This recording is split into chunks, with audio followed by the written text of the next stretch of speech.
in the pursuit of truth and common sense in an unbelievable world. You're listening to the Right Mind podcast with your host, Todd Schowalter. Hello, everybody, and welcome to Right Mind. I'm Todd Schowalter. Today, my guest is author Christen Stovall, and she is the author of it. Actually, it's a trilogy that she's got, and she's going to tell us a little bit about it. How are you doing, Christen? I'm good. How are you? I'm doing great. It's been a wacky day, but I'm glad to finally have you here with me. I've met some authors before, but I've never had an interview with somebody that's done a trilogy. Tell us a little bit about that, what it's about. Well, the trilogy is based off the fact that I am a young widow, and it was my way of kind of working through those emotions and a safe space to talk about it because I'm fairly private with my feelings. I don't like to cry in front of people, you know.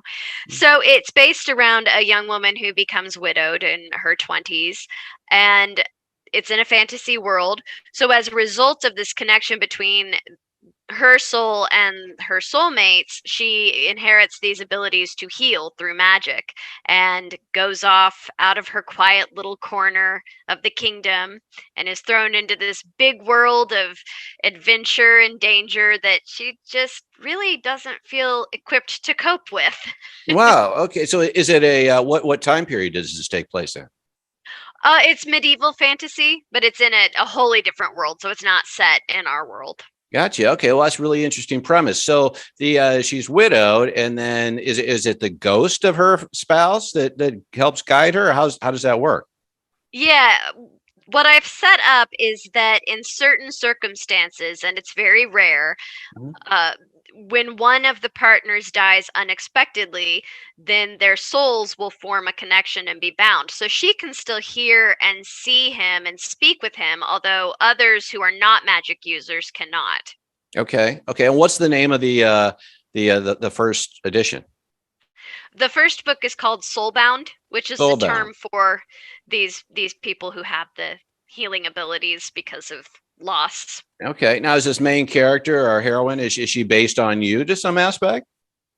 I mean, every character that I write is based on me in some way. I pull different elements of my, personality for each character, but I wanted to be very sure to have her be her own distinct person. I have had people go, "Oh, so this is about you and Dustin," and I'm like, No, not so much.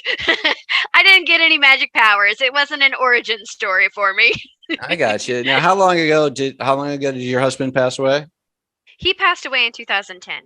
Okay, in 2010. I'm sorry to hear that, by the way. And so, what was it that kind of made you go in this direction? It's definitely an interesting way of starting out on a new book or a series of books. I mean, what was your inspiration? I mean, aside from the event, what inspired you to do it? Well, I'd always enjoyed fantasy and had played around with writing, and I'd always enjoyed storytelling. Although when I was younger, I thought it meant that I wanted to be an actress, and I do enjoy being on stage and acting. But then I discovered that I really didn't want to play out someone else's story. I wanted to write my own. And just, suddenly at 28, I found myself, the life I was going to live was just over. Like all my plans were gone, and I didn't, we were married for a year and a half, and we didn't have any children. And it was like, well, why did any of this happen? So it also gave me purpose, and it helped me feel like there was some meaning and something good came out of it. And he was a very creative person as well. So it gave me a way to say goodbye and make sure, because he did take his own life, and he was a very popular person around town. He was kind of a local celebrity, and I really just didn't want his darkest hour to be the last chapter in his life. So wow. Okay. Yeah. Well, so it was very therapeutic then, right? Oh yeah, for sure. Now, is the character it's the main character is based on you to some aspect. Is the other character the spouse? Is that character related to Dustin? Did you say his name is? I mean, are there similarities? Yeah, his name was Dustin. Apart from I think there are a few things that Dustin said or did that I put into Rory, her soulmate.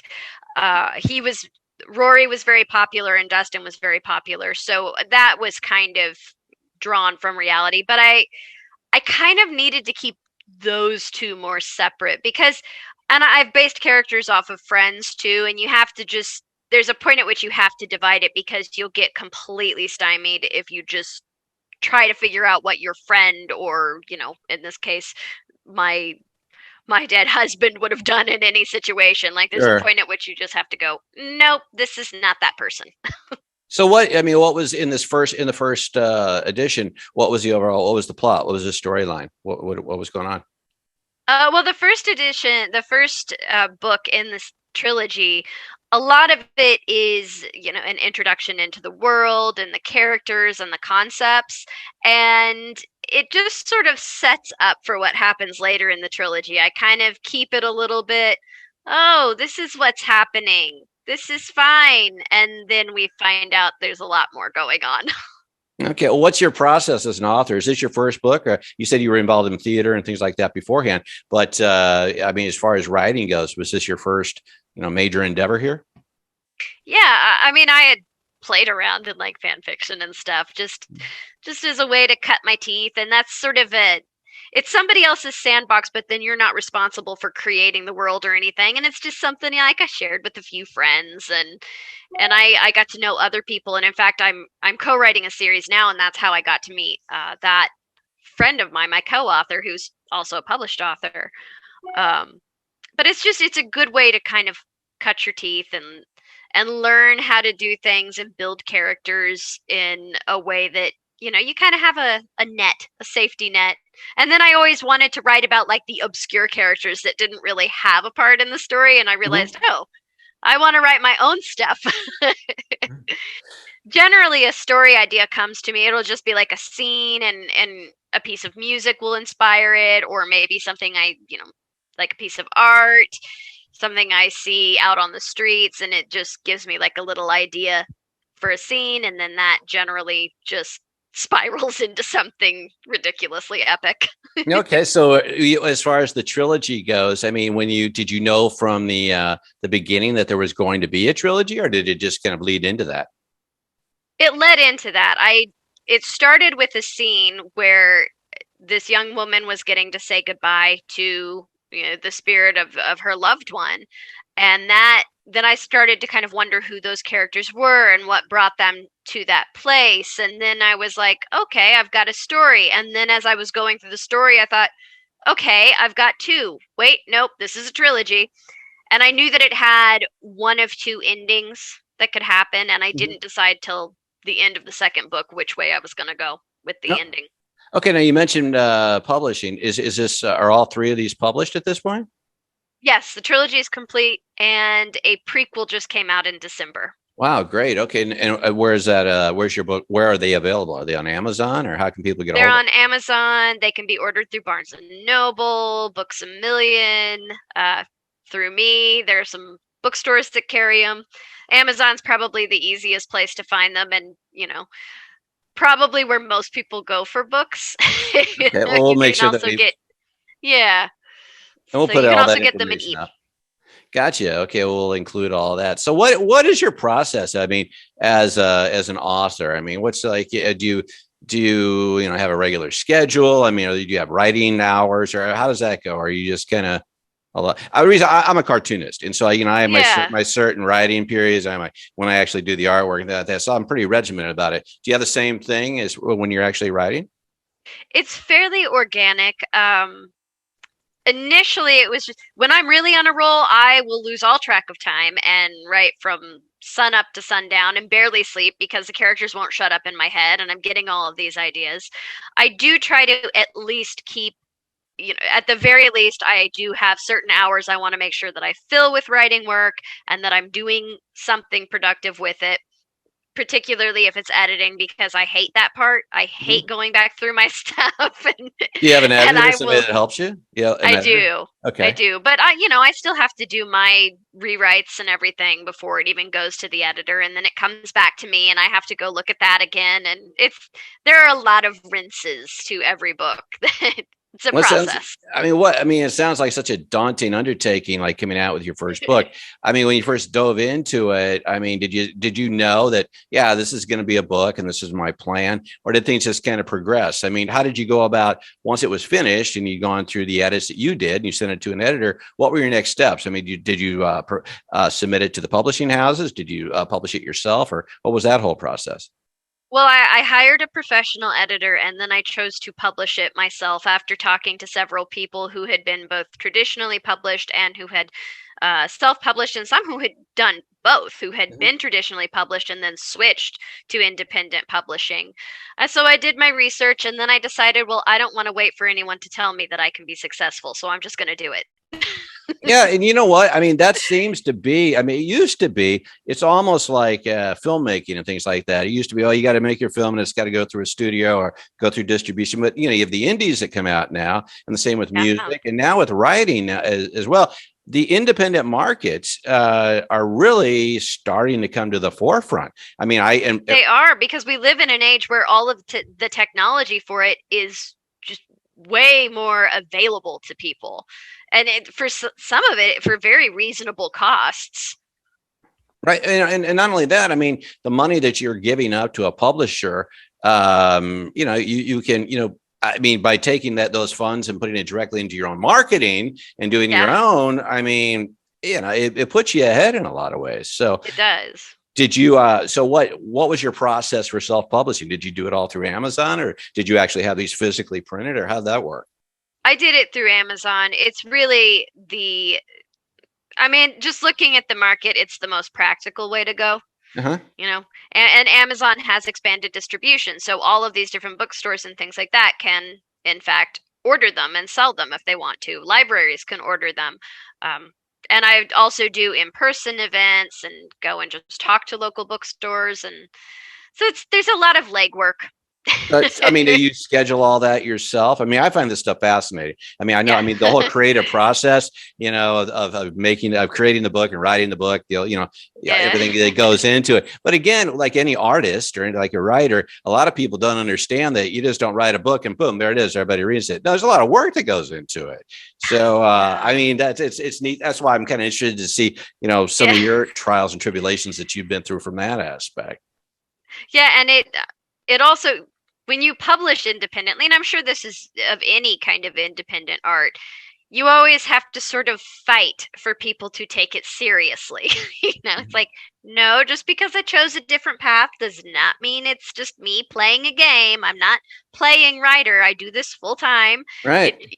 It took time to convince people, no, this is a job. It's 40 hours a week would be a light work week.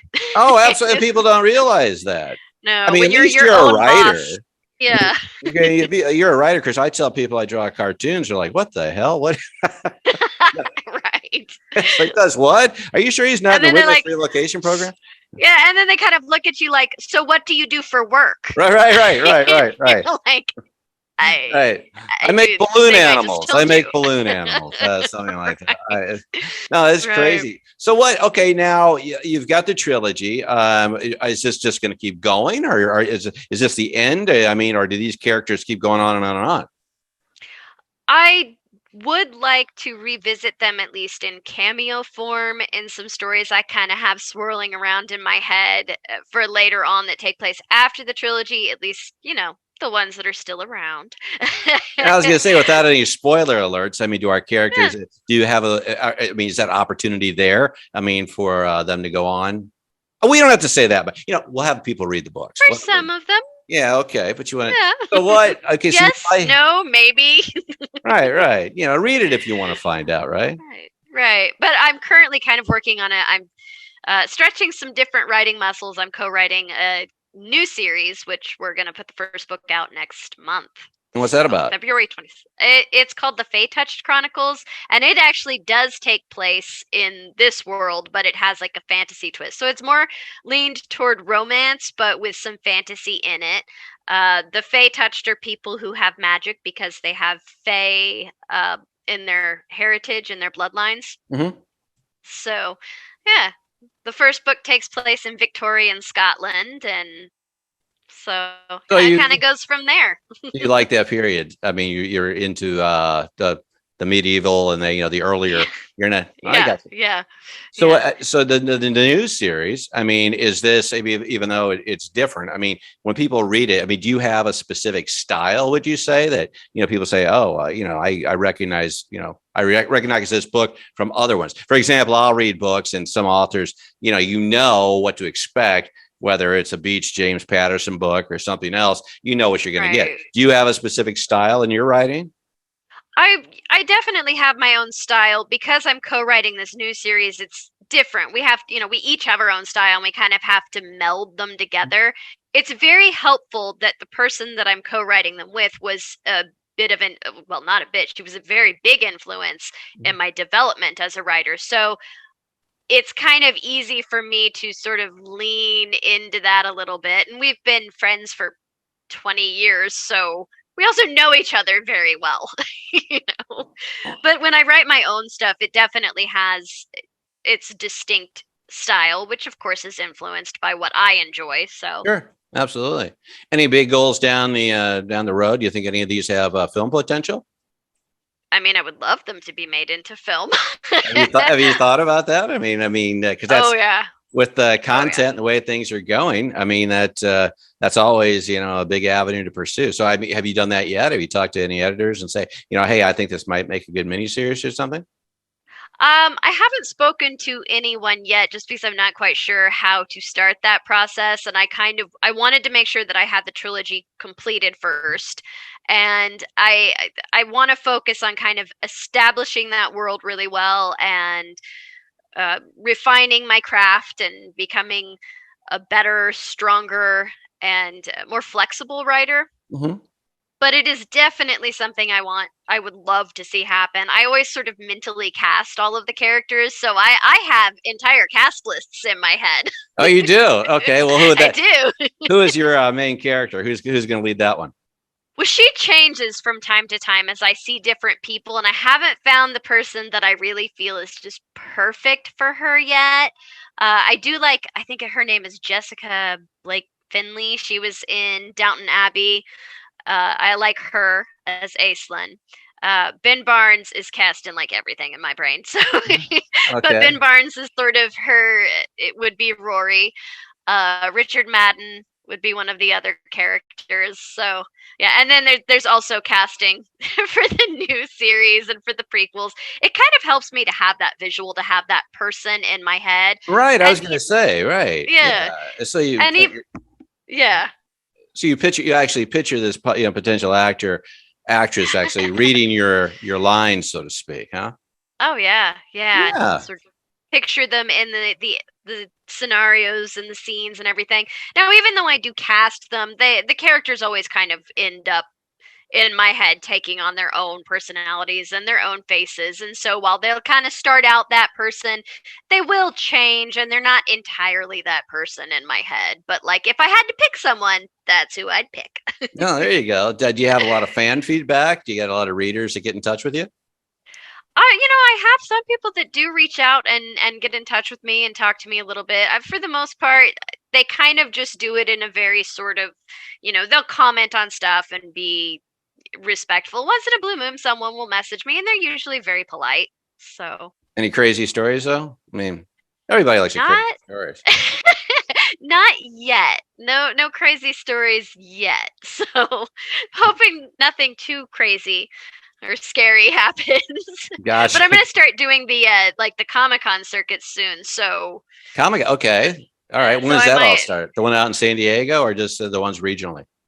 regionally so far I will be going to one called Tulcon in Tulsa, Oklahoma, which is a play on Tulsa and Tolkien, and that is going to be April 29th through May 1st. So Okay. I'm excited to do that one. And I did a brief, they had a table at a Comic-Con that was really close to me. So I went on over and I sat with them for a few days. So I got to know the showrunners for Tolkien, and I'll be doing that. What are those And like? then I'll be honest with you, I've never been to one. I mean, I've heard of them, but are they real? I mean, I've heard of like people that go to these Star Trek Comic Cons and they're just, infatuated group. I mean, they go crazy. I mean, is that what these are like? I mean, are you think eventually people are going to dress up like your characters and hound you? I mean, I would fangirl all over someone who came walking up to me dressed as Aislinn. Like, I would have a moment to be genuinely cool, and I would fail epically. I'm going to work on that. I'm going to work on that. I'm going to jot that down. See if we can make that happen. Okay. I would lose my mind. They're really cool. I've been to more as just a guest, as a visitor. So I walk around, and I've always been really pleased that I've been able to play it relatively cool when I met the celebrities. I got to meet Billy Boyd, who plays my favorite Hobbit, and I was very proud of myself for being cool. Handed him a copy of the book, and I was like, "Do you want me to sign it?" He goes, "Oh yes." So like, I signed my book and gave it to him, and he signed his picture and gave it to me, and it was wow. fun. So you guys are like on speed dial now, right? Yeah, sure. Not yet. I know, that'd be very cool. Well, that's awesome. That's really fascinating. Like I said, and it just everything going into it. I mean, again, you have the whole creative aspect, which is obviously is key, but all the other things that go along with it, I just find really fascinating. So really neat stuff. Now, give us, if you would, the names of all 3 books, because we'll put these on the screen and put them in the descriptions of the podcast. So the first one, go ahead, because I want to put these on. All right. Okay. The first one is Soulbound. The second is Soulfire, and the third book is Boundless. Got it. And then the prequel is called The Twisted Path. Twisted Path. Okay. I'll name my autobiography that. No. No. That's fantastic, Christen. Well, thank you so much for joining me. Any last words before we break away until next time? No, I can't think of anything. Well, go buy the books and read them. Yeah, go get the books. Go get them on Amazon. Check them out, and then wait for when Billy Boyd and these people are at the Academy Awards. Appearing in Christen's miniseries, our film, or Ben Barnes. If you watch this, give me a call. I got a role for you. There you go. That's how you got to play it. We'll do lunch. There you go. All right, everybody. Well, thank you, Christen. Christen Stovall with me today. She's the author of her trilogy that you just saw on the screen here, or you're reading about in the descriptions. Look her up on Amazon and get all the books, and make sure to visit her at your nearest or upcoming Comic-Con, possibly. Well, until next time, I want to thank everybody for joining me. I'm Todd Schowalter. And remember, if you don't have a right mind, you don't have a mind at all. Bye-bye. This has been the Right Mind Podcast with Todd Schowalter.